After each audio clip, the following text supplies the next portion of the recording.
Olá pessoal, seja muito bem-vindo ao canal Lendo Querendo, ok? E hoje então, tá certo? A gente vai tentar conversar um pouquinho sobre um conto de terror em si, mais puxado em si para o gênero vampiro, vamos colocar assim, né? Que está em si dentro dessa antologia aqui do vampiro literário, tá certo? O Caninos, antologia do vampiro literário. Sim, essa edição que eu peguei na escola na biblioteca da escola em si. Só que é o seguinte, gente, vai ser difícil comentar sobre esse conto aqui. O conto em si, tá bom? Ele se chama Vi, desse autor russo, tá bom? O conto também é um dos mais importantes da literatura russa em geral em si, porque é um dos mais importantes. Porque esse conto, ele foi dos primeiros em si a realmente a essa temática de vampiro mesmo, tá certo?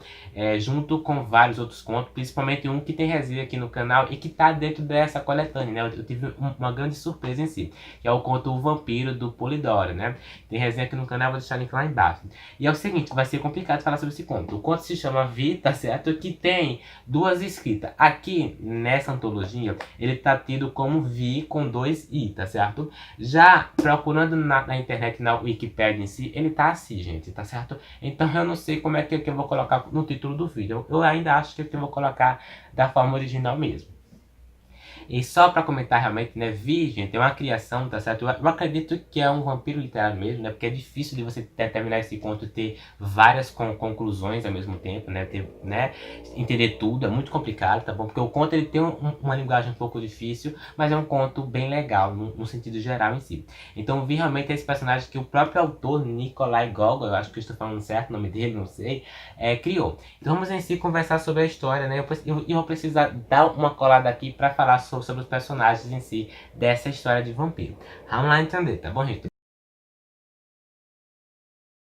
Aqui nessa história de vampiro, tá certo? A gente vai conhecer, tá bom, essa procissão que está acontecendo ali, que vai ser direcionado em si, gente, para esses três estudantes em si. Agora eu vou ter que dar uma colada no nome dele, tá bom? O primeiro estudante em si, tá bom, gente, é um teólogo, tá certo? Que se chama aí por volta de Calibavo, algo do tipo em si, mas enfim, é um teólogo. E aí, o outro estudante em si, tá bom, gente, é o Coma Brute, que é em si um filósofo.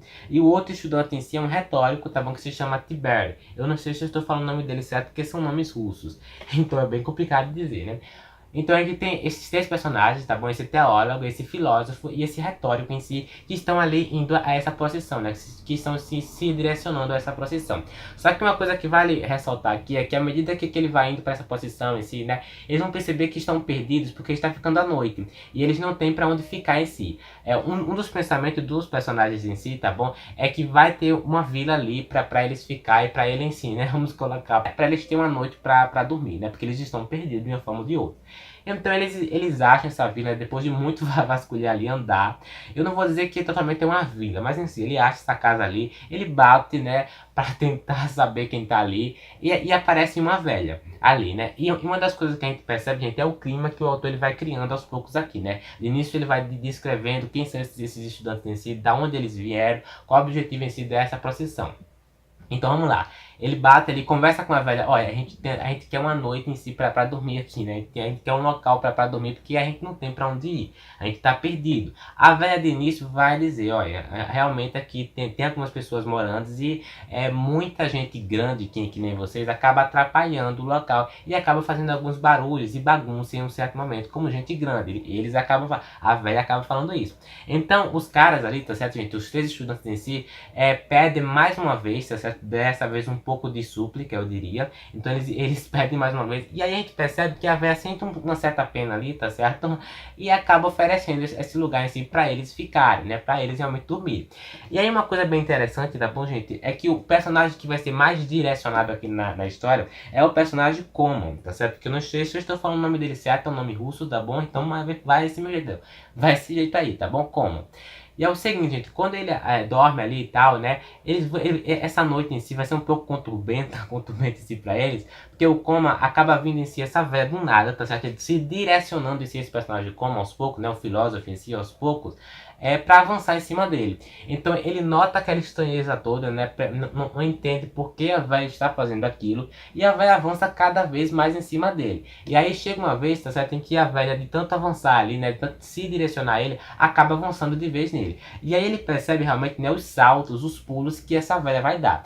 Então ela deita em cima dele e acaba fazendo ali, se cambaleando, fazendo assim uma brincadeira, né, um pouco estranha em um certo momento. Então a gente nota toda essa estranheza que o autor vai descrevendo aqui pra gente, e a gente nota que vai acontecer alguma coisa. Uma das coisas que é descrita em si, que o próprio Coleman, tá certo? Eu tô com uma colinha aqui porque é muito personagem. É um personagem que é difícil de decorar o nome. Enfim, o próprio Coleman em si, diz em si, tá bom, gente? É que realmente os olhos da velha realmente brilharam. Então chega em um certo momento em si, né, em que ele pensa que matou a velha, né? Eu vou dizer que ele pensa que matou a velha, tá bom? Porque a velha, vamos colocar assim, acaba aos poucos, gente, ficando mais nova, ficando mais, tipo assim, com a beleza muito mais grande. Então ela acaba, em um certo momento, ficando mais nova, ficando meio que jovem, vamos colocar. Então ele pensa que matou ali ela, né, e tal. E é o seguinte, gente, ele corre em si pro seu amigo, tá certo? Eu vou ver se eu acho que é Kiev, tá certo? Eu acho que eu estou falando o nome desse amigo certo, não sei. Mas em si, vamos lá. E ele corre para esse amigo em si, e uma das notícias que está repercutindo ali, gente, é que a filha desse cara, né, desse cara rico, né, que vem dessa família rica em si, né, um cossaco, eu acho. Mas em si, a filha acabou sendo arrastada e morta. Um dos desejos em si dessa filha realmente é que o próprio Coleman, tá certo, apareça no enterro dela, realize meio que a missa do enterro dela, contando ali, né, falando os salmos da Bíblia, eu acho. Então é o seguinte, gente, a gente já nota uma certa estranheza também, né? Que conta isso, onde esse conto vai levar a gente. Então ele tá ali, tá certo? Ele vai acabar sendo arrastado em si pelos cossacos ali pra realmente ir pra essa missa em si. Só pra essa missa, pra realizar meio que, né, esse enterro dela, né? Essa missa também dela, né? Contar ali os salmos mesmo.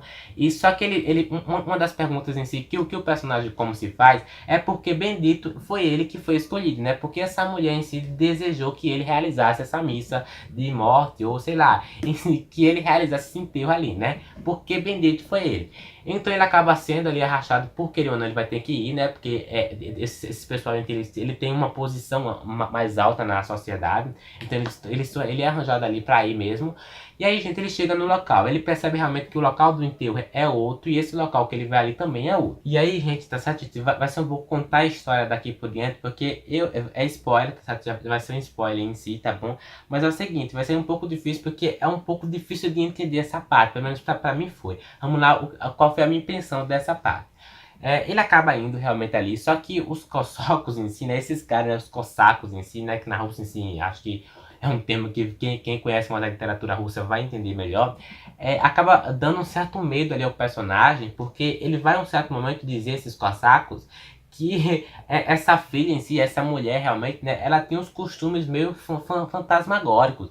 Ela meio que andava ali com o diabo, vamos colocar assim, né? Ela meio que pulava em cima, então ela tinha atitudes um pouco, vamos colocar, horríveis, em um certo grau, né, em um certo momento.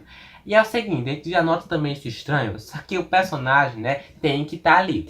Então ele vai realmente realizar essa missa, só que essa missa não, né, ele vai realmente, né, contar os salmos ali, né, durante ali o caixão que tá ali com ela morta. Gente, olha, eu vou dizer uma coisa pra vocês, esse momento é o mais, como posso dizer, né, o mais medroso aqui na história, né? Fiquei realmente com muito medo, né, em um certo momento aqui. Porque quando ele está aí em volta do caixão, né, perto de realmente ver ali o cadáver, ele vai perceber, né, que como é um conto narrado em terceira pessoa em si, é descrito aqui em um certo momento que ele está com uma aparência fantasmagórica, ele está realmente com uma aparência muito assustadora.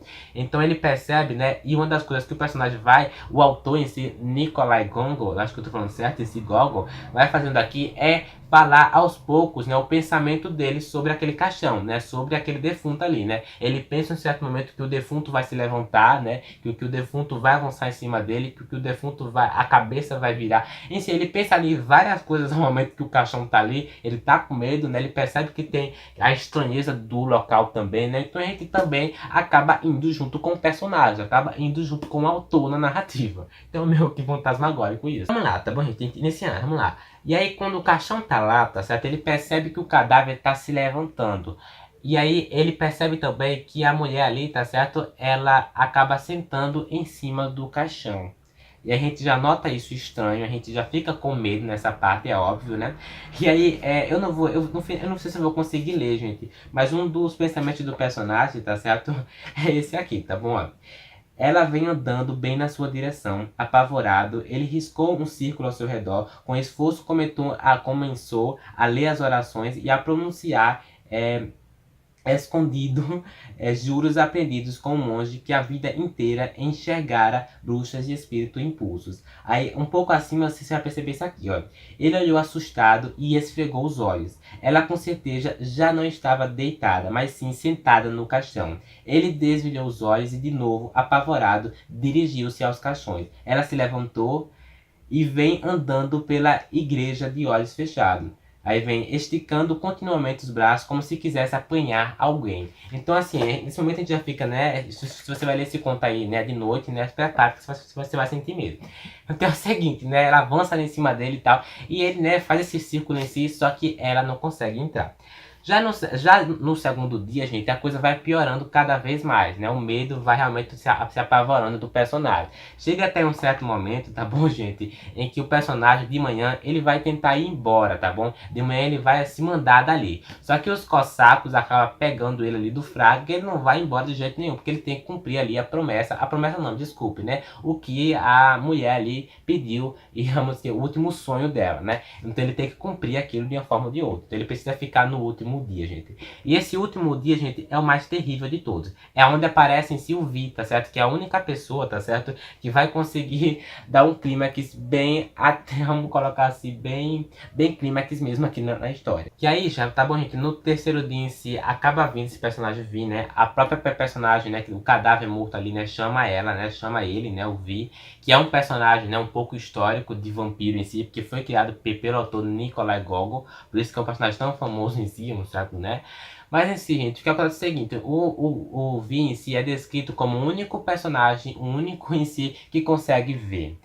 E aí, em um certo momento, já tem sentimento ali, né? Só que o personagem, o Komai, né? Esqueci o nome dele, né? Porque não dá, né? Tanto nome que a gente acaba esquecendo. Mas assim, o Koma, né? Em si, acaba ficando de olhos fechados ali, né? Porque ele não pode abrir os olhos. Porque se ele abrir os olhos, o Vi em si avança em cima dele. Só que chega um certo momento, eu acho que até a curiosidade do personagem, ele abre os olhos.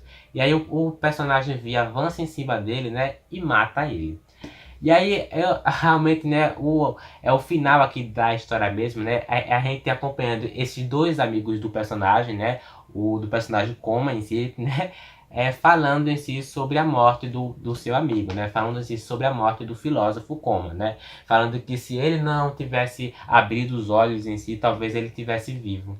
E aí, gente, o final acaba assim, realmente, né? É assim, conclusões finais, tá certo? É um conto que ao meu ver, é um conto que merece ser lido sim, tá certo? É um conto de vampiro que pra quem aí gosta de contos de vampiro e contos de terror em si, não deve deixar isso passar. Mas é um conto, gente, que de uma forma ou de outra é um pouco cansativo de início, tá certo? Não muito pra vocês não.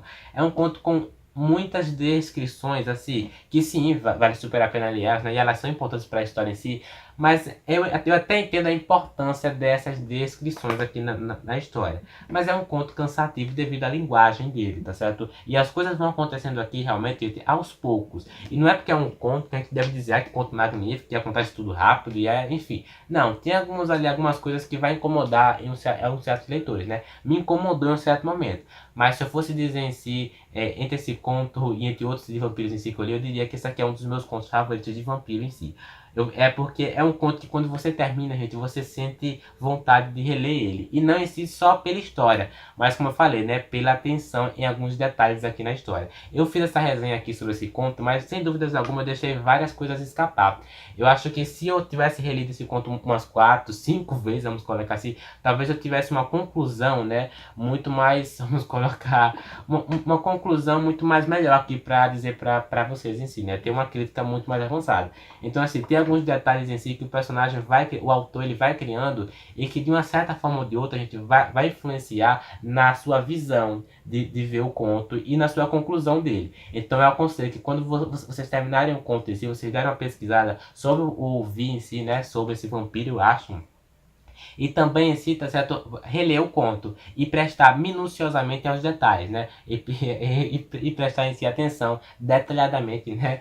Dos detalhes aqui na história, que vai, de uma forma ou de outra, te dar uma visão melhor para quando você chegar no final você dizer, eu já previa isso, eu já imaginava isso. Esse detalhe aqui já me, né? Já vamos colocar assim, já me deu uma visão sobre o que iria acontecer. Então fica a indicação de um conto fantástico, tá certo? Um dos melhores contos de vampiro, sim, tá bom? É um dos contos mais importantes da literatura gótica no vampiro, sem dúvidas alguma, né? E essa antologia aqui de vampiro, tá bom? A gente reúne alguns contos, sim. Só que é o seguinte, nem todos, tá certo? São contos. Alguns são meio que metáforas, eu esqueci como é que chama isso aqui. Enfim, alguns são meio que esse negócio de epopeia, sabe? Mas enfim, alguns contos estão em versos, em estrofes, né? Então, tá certo? Eu vou resenhar somente alguns, né? No próximo ano, talvez eu resenhe aqui outros pra vocês em si. Mas só pra dar uma conclusão realmente, né? Uma antologia que vai desde o primeiro conto de vampiro, ou a primeira estrofe, o verso de vampiro em si, né? Os primeiros relatos de vampiro, até o último, assim, o mais famoso em si. Então a gente vai ter uma ruma de, assim, toneladas de contos de vampiro em si, de metáforas e de parágrafos e versos dos primeiros relatos de vampiro em si, só que são bem importantes na história vampiresca, tá certo?